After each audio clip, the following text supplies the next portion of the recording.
Government and governance एक ही सिक्के के दो पहलू हैं। गवर्नेंस के माध्यम से गवर्नमेंट को स्वीकृति मिलती है। The biggest problem in this country is absolute arbitrary power. And we do not provide rules and structures to manage people's expectations, to manage the environment. The environment minister or the chief minister of a state can take any decision he wants on anything. Administration, police, bureaucracy, one of the most pressing problems there is the political interference in the level of policy. Unscrupulous bureaucrats get tie up with unscrupulous politicians and create havoc. Those who are honest among bureaucrats, they tend to withdraw. They don't want to get into all this. So decision making, honest decision making has started suffering. Transparency के अभाव के कारण अविश्वास बढ़ता चला जाता है। We have seen in several rape cases that the police are reluctant to even file a report, right? So that high-handedness of the administration of the state machinery is always there. Police अगर आपकी FIR नहीं लिख रही तो क्यों नहीं लिख रही है? पुलिस अगर आपसे कहती है कि नहीं ये एविडेंस नहीं है और किसी और केस में वो बहुत फ्लिपेंट एविडेंस पे बहुत बड़े-बड़े सेडिशन के केसेस 60 के केसेस लगा देती है, तो इसकी अकाउंटेबिलिटी हम किससे मांगे? Most important thing that the Prime Minister can do is to make performance as a criteria of promotions and work. Now let that become a legitimate function and then make both the secretary and the minister responsible for the policies that they are going to implement. We passed the RTI bill so that we could ensure transparency and so people could understand what is going on with their government. Government has no business to do a business. ये मेरी बिल्कुल सोच है मित्रों।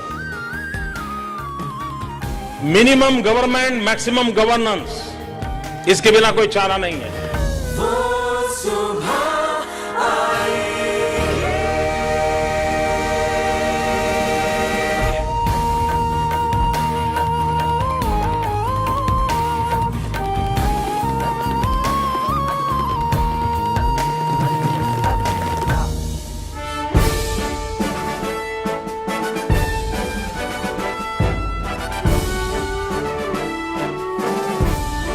Hello and welcome to Change India, an agenda for the next Prime Minister.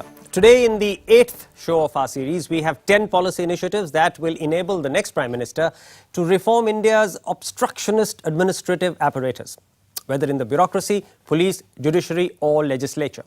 Our suggestions have been culled from recommendations made by a group of experts, and you can get all the details from our website thinkindia.in.com. Joining us in the studio are three of these distinguished contributors. Mahesh N Buch, who was in the IAS and who resigned from service to become an activist for governance reform. Rajesh Tandon, who heads Participatory Research in Asia, an NGO committed to citizen participation and democratic governance. M.R. Madhavan, President of PR Legislative Research, an institution that has done sterling work in monitoring and analysing the performance of Parliament. And with them is our very own Dheeraj Nair, CEO of Network 18's Think India Foundation, who has anchored this project for us. We also have an audience in the studio, among whom are some people who have actively pitched into the debate on Twitter and on our website. I would urge all of you to contribute to future editions on Twitter and our website, and we would be delighted to invite you to participate in the upcoming shows. Do note that we will present our suggestions on administrative reform and 13 other policy areas to the next Prime Minister who takes office in June. So here are points 1 and 2 of our agenda for action. The first one is something that has been spoken about quite a lot, that we must end the seniority principle for promotion in our bureaucracy. We should encourage lateral entry. We also suggested that the maximum tenure of government functionaries should be 20 years with a first level checkout at 14 years of service. And we say that you must make contractual appointments the norm in the higher echelons of bureaucracy, because that's where you need domain expertise. Point number 2 is that all constitutional, statutory and regulatory bodies, the CEOs or the chiefs or the heads or the director generals of all of these should be appointed in a bipartisan manner. That means the leader of the opposition should be involved in taking a decision on who should head these very important bodies. So these are points 1 and 2. We've got nobody better who can answer this for us. Mr. Buch. The civil service concept in India follows the British pattern as it existed before their reforms took place, in which you had services with cadres to which appointment was made on a one-time basis on a competitive examination. There is a certain amount of lateral entry that is now taking place. But that's only at the level of the secretary or the head of the department. Right. And it's not enough. The seniority principle is not totally without merit. Right. Because if you combine that with filtering out at various stages of people who are inefficient or incapable of delivering the goods, who have reached the level of incompetence, as it were, to follow the Peter principle, then seniority would actually mean the best people have already filtered to the top and you're selecting amongst them. So we are suggesting these two checkpoints, 14 years of service and 20 years of service. I would suggest that these checkpoints be enlarged. After the first 5 years of service, person should be pulled back for a very intensive course to see whether he's fit for the next step. Do this after another 5 years. At level 15 years, when the person is fit to move into into higher duties, then you have a very strict check on this. Right. And at level 20 years, you force the man to go on a sabbatical in which he has to go and work in an institution where he produces a paper which is fit for a PhD. If he doesn't do that, he's out. And that you're saying will create the headroom for a lot of lateral entry in any case, and domain experts would come in. Quickly, point 2, bipartisanship in appointing the top constitutional regulatory positions. Very good in theory. In practical terms, I'm not too sure whether I'd leave everything only to the politician to decide. Right. Why can't we think in terms of systems in which there are search committees which are non-partisan, not only bipartisan, non-partisan, and they send up a list of names, and the appointing authority is forced to pick up one of these 3 names. So therefore, you're saying bring in a much more civil society input at the search stage itself. Civil society, but expert. But expert in civil society. Rajesh. We have just completed a very interesting study of 5 different commissions: Women's Commission, SC/ST Commission, Minority Commission, and commission responsible for people with disability in 7 states. And exactly what we are recommending in this is the problem. Appointments to these commissions, chairs of commissions, has been done in a flippant manner without reference to the competencies required. And it's almost always the begging your pardon, sir, with the IAS. Most of India's regulators are ex-IAS retired officers. The irony is that when right to information was introduced, all state information commissioners and central information commissioners were retired IAS officers who had spent 35 years of their service upholding Official Secrecy Act. Plus, it becomes a sinecure. Yeah. You don't get expertise in. You don't get new people. So I think the important thing is to create, first of all, a pool through a widespread process, as Mr. Buch was saying, and this principle of pool is now being recognized. Right. And from that pool, then, you have a tripartite mechanism. I would like to add a third person to this, in addition to the Prime Minister and the Leader of Opposition, or Chief Minister and Leader of Opposition, a person of independent repute in relation to that issue. Right. But the suggestions come from a wider pool. So you are completely in sync that with structure has to be institutionalized. Yes. Madhavan, in practice, getting the Prime Minister and the Leader of the Opposition to really sync together will be difficult. Is that something that is borne out by evidence? Recently, yes. And there, I think there is right now a breakdown of trust, a breakdown of statesmanship. And whatever systems you create, if you don't have those, things will break down.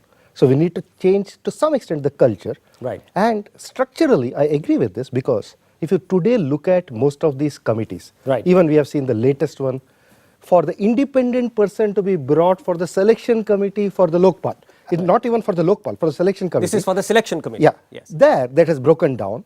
Because And I- the and I- committee, I- let me just, one yes. second. The committee is structured that there is a majority from the treasury side and a minority from the opposition. So that is my question. My question is, do these committees go on votes? Should they go Therefore, on votes exactly. or on consensus? Exactly. Therefore, if you are creating a structure like this, which is fine because the government of the day possibly should have a larger say, but we should say that it should not be a majority. Everyone has a veto. Right. So it has to be a unanimity. If one person has a problem that with the selection, that Right. the selected person should not be selected. Right. It And has that- to be on a unanimity principle. And that in the last couple of instances that we've seen in the selection of the CVC, in the selection of the Lokpal, that principle has not been observed. They Yes, have because if taken you have a 3-member committee, 2 from the government side, 1 from the opposition, why do you bother to have the person from the opposition if it's majority? Right. Dheeraj. Yeah, I think on the first point, Raghav, on seniority, I think, as Mr. Buch said, seniority is not without merit, but rather than seniority, it should be experience. So it should be experience plus ability. And I think that's something which doesn't happen. I find it curious that ranks in the IAS or in the police are decided on the basis of an examination or a course you did 30 years earlier. Now, frankly, if 30 years on you're judged, you cannot become cabinet secretary, or you cannot become Supreme Court judge or something else because of your date of birth or because of the rank you acquired then. There's a problem in the system. I mean, your date of birth and what rank you acquired 30 years ago shouldn't matter in a good system. And I think the British system changed that quite considerably. We haven't. So I think that particular thing is very important, and lateral entry, of course, is very important. On the second point, I think there is certainly a case in terms of regulators and constitutional bodies, given the amount of controversy that has surrounded them and they have to function well in a market economy. We need proper independence. So let me take a quick poll. We've talked about, can the Prime Minister and the leader of the opposition, if there is a structural and a cultural change and a degree of statesmanship, can they really act together in making these decisions? How many of you think it is possible? Or is it ab initio impossible? So about 40% are hopeful, almost 50% are hopeful that it can be done given statesmanship. I now come to points 3 and 4. Point 3 is about abolishing the large number of wasteful ministries that we have. Several commissions have sat on it and said that government should really be focusing on a few core policy areas and the rest of it should be left to independent directorates to implement policy. And we are saying, and this is something that has come up before, you have to have time limits for decision making. If the time limit is breached, there should be penalties. There should be disclosures on websites on where each application is. And if someone has not been able to take a decision, the matter should be escalated up within a given time frame. So, Mr. Buch, the point number 4 is unexceptional. You can't argue with that. But about abolishing wasteful ministries? My own view is that if the United States of America's federal government can make do with just 14 cabinet posts, why do we need more than 15 in India? Right. I personally think that we should start with abolishing the education ministry, HRD. Then we might have some education in this country. I'm absolutely for reducing the number of ministries, because you talked about retired people. What about the fact that we got more than 100 secretaries to Government of India now, or equivalent ranks in the... We need to prune this down very drastically, because in a federal setup, most of the work is done in the states, not in the center. For instance, even in the state that we are sitting in, Delhi, there is a number, there is a level, a cap on the number of ministers that can be appointed. Why can't this be done at the central government level? I think the cap has to be in terms of making the role of ministries at the national level differently defined. They must focus on essentially policy making. Right. And they should devolve all program planning and program implementation to state and local governments. In fact, that's what the Constitution says. So you have Ministry of Urban Development and you have Ministry of Housing and Urban Poverty Alleviation. Makes no sense. Or as we've suggested, Ministry of Steel. What is the Ministry of Steel doing today? Steel is completely in the open economy. Why do you need a minister? So you need ministries at the national level only focused on policy making, setting the broad directions, and all program planning and all implementation must be devolved to state and local governments. We have local governments now in place. Madhavan, it's you can't argue with this. Now, how to get it done? How will the next Prime Minister get it done? Well, it's not difficult to do if the Prime Minister has the will to do it and the political capital to push it through. Because you talked about Ministry of Steel, I'll add textiles. Yes. Okay. No, just let me take one more area just to illustrate. You have a Ministry of Power you have Ministry of Renewable Energy, you have Ministry of Coal, you have Ministry of Petroleum.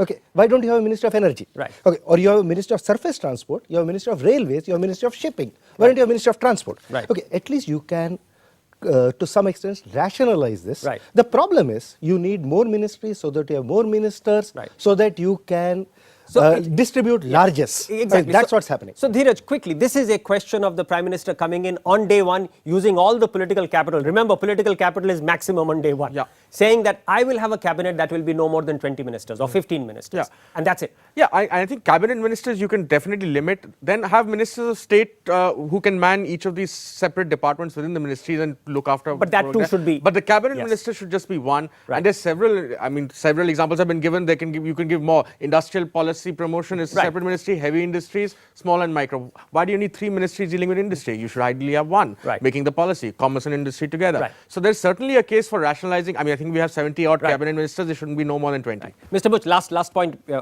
This is starting with an assumption that anyone is interested in governing. We are making that assumption, sir. Certainly for the next Prime Minister. Otherwise, we are all wasting a lot of our time sitting here and trying to do this. One quick poll, and then we'll go into a break. We'll come back after the break. One quick poll. Do you think whoever the next Prime Minister is going to be will be able to push this very difficult reform which says that I will have a very limited number of cabinet ministers? Do you think he'll be able to do it?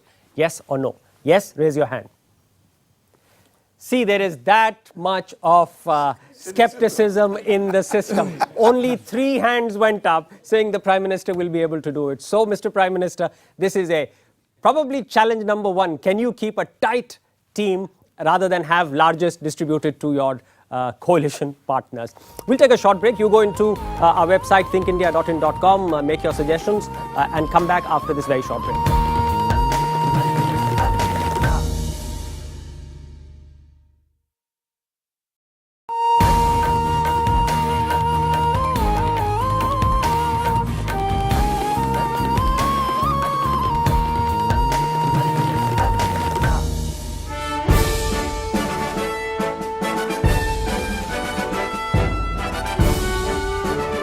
Welcome back to Change India, an agenda for the next Prime Minister. Today we are looking at policy initiatives to reform India's what we are calling obstructionist administrative apparatus. Simply put, administrative reforms. We are now on points 5 and 6, and these have to do with the police. Everybody's got a problem with whenever they go out and deal with the police. So we've got 2 very implementable suggestions. Point number 1, we are saying modernize the police station.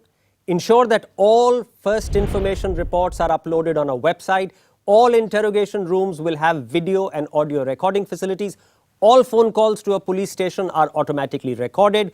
There should be web interconnectivity, and 33%, 1 in 3 of the staff in a police station should be female. These sound difficult. In today's day of technology, these are not. Smaller companies have been able to do this. And the related point, point number 6, is about having a fixed tenure for police officers like DGPs, district SPs and SHOs, and all transfers up to SP rank should be delinked from the political executive. The second one, Mr. Buch, is difficult, right? The minister really wants to control the Thana in charge. I don't know whether the minister really wants to do that.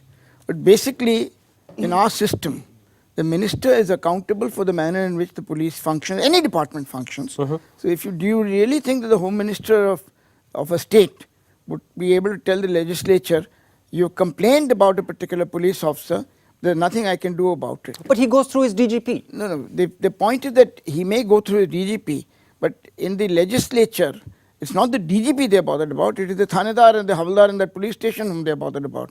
Now, what you've suggested is absolutely what the Supreme Court has also said in the Prakash Singh case. Right. And we all supported as a member of the Soli Sarabji committee which has come out with the draft bill. But the problem here really seems to be that no politician in India wants to remove his own control over the coercive arm of government.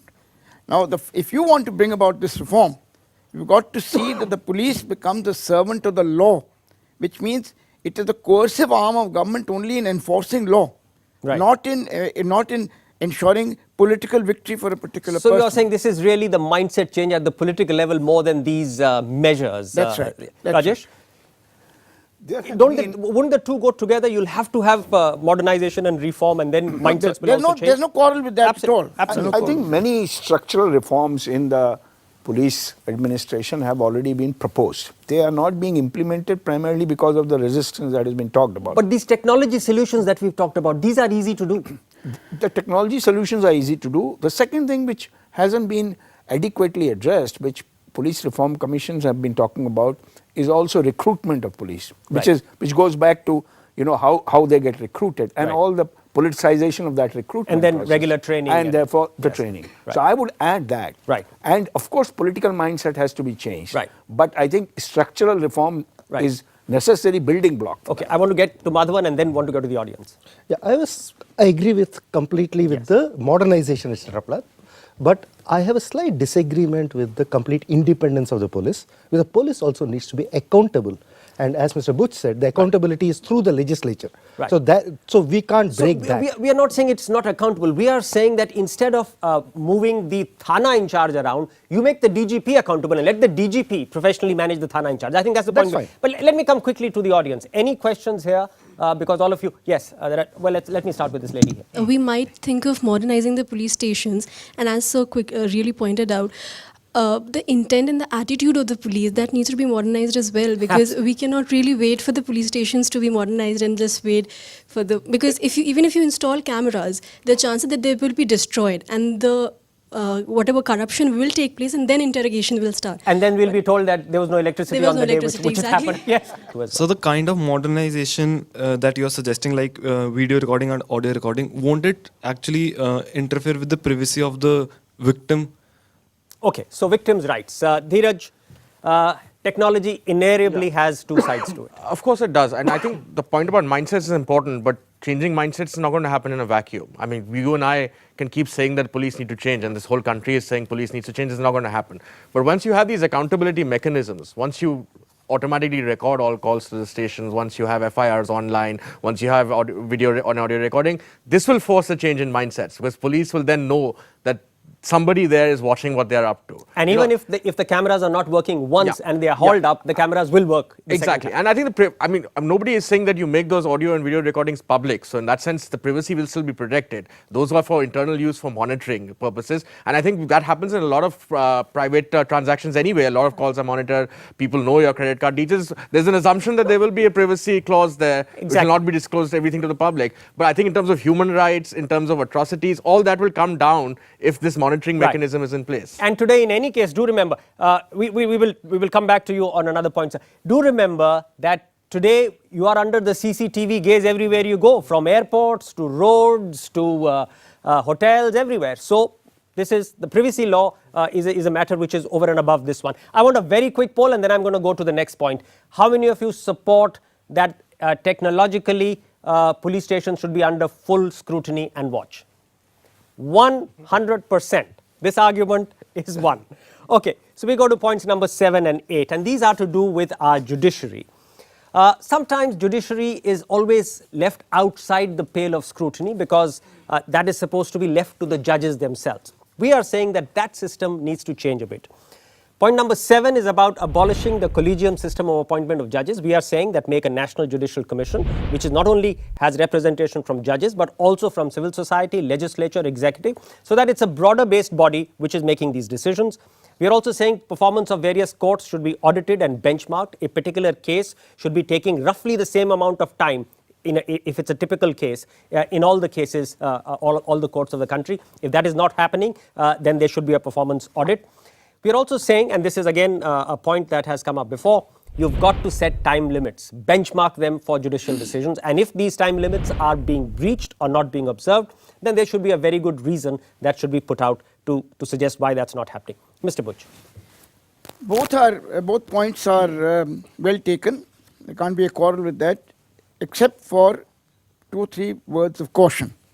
The first is that if you replace the collegium system by one in which there are specific interest groups brought into this to the system of selection, then you have to step rather warily there, because we are talking about India now. We are not talking about somewhere else. Number 2, time limits are fine, but the players in a case are the two counsels. Right. Because it's an adversary situation. Right. Many of whom do or do not come up. Number two, the judge, who may be overworked. He can't bring a particular case in the cause list. Number three, witnesses. There are huge numbers of people. Right. So yes, let the high courts and the Supreme Court lay down time limits to the extent that they are possible. Right. But for example, in a murder case, right, it says day-to-day hearing. That's right. But in benchmarking this and then doing performance audit, please leave it to the judiciary. Don't let any outside agency come in at all. Absolutely. But as long as at least these elements should come in, so that there is that's a part of management in any case. There is a moral pressure Yes, on the judiciary. And when we want to just amplify some of these points. One more point. The Bar Council has to be on board. That's right. Because very often counsel go and make all sorts of complaints against judges who get blackmailed in the process. Right. So a related point, Rajesh, that we are saying here is that to make this efficient, the government itself should take the lead. The government shouldn't go for more than 2 appeals, for instance. The government should try and settle a lot of its cases, because the government is the largest litigant in India, should settle a lot of its cases by conciliation arbitration. That would take the pressure off the courts. So the government takes the lead here.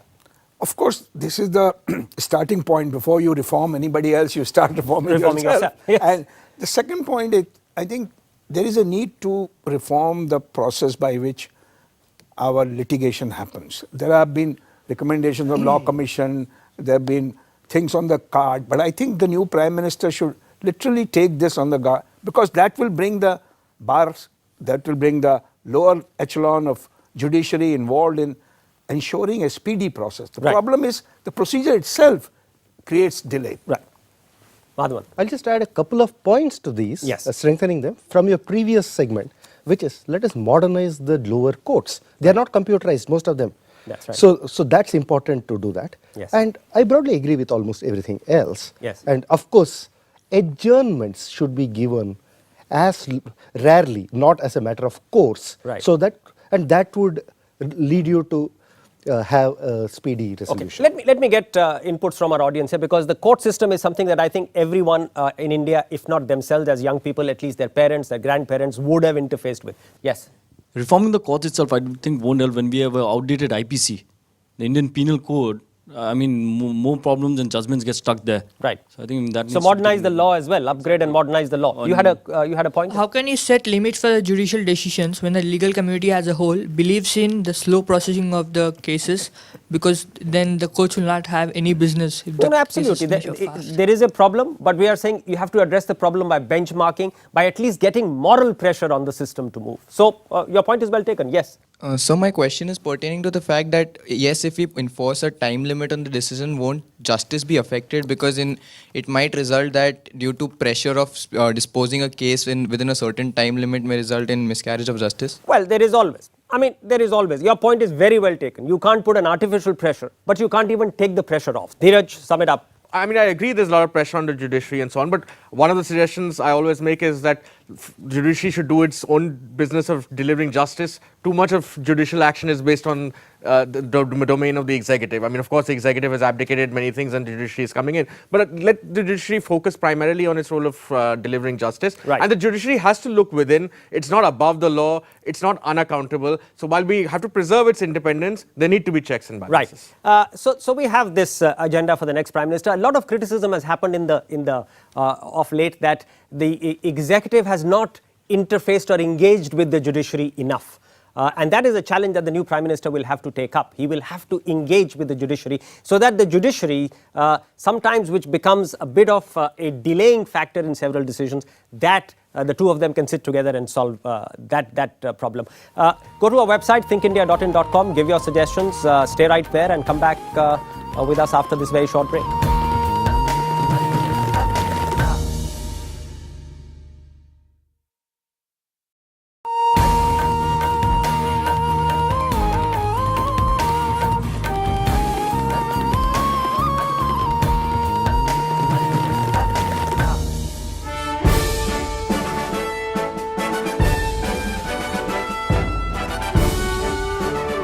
Welcome back to Change India, an agenda for the next Prime Minister. Today we are looking at policy initiatives to reform India's obstructionist administrative apparatus. We've already done the bureaucracy, we've done the police, we've done the judiciary, and now we are going to look at the lawmakers themselves. Points 9 and 10 refer to legislative reform. One is, we are saying that the anti-defection law, which was started with the intention of stopping the Ayaram Gayaram culture, has actually morphed into something else.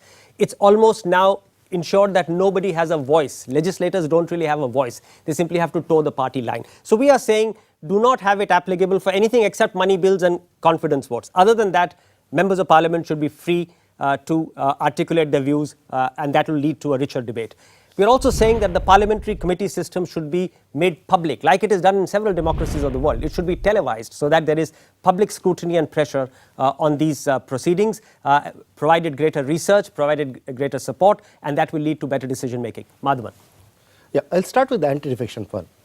I think that the new anti-defection law has fundamentally destroyed parliament in many ways.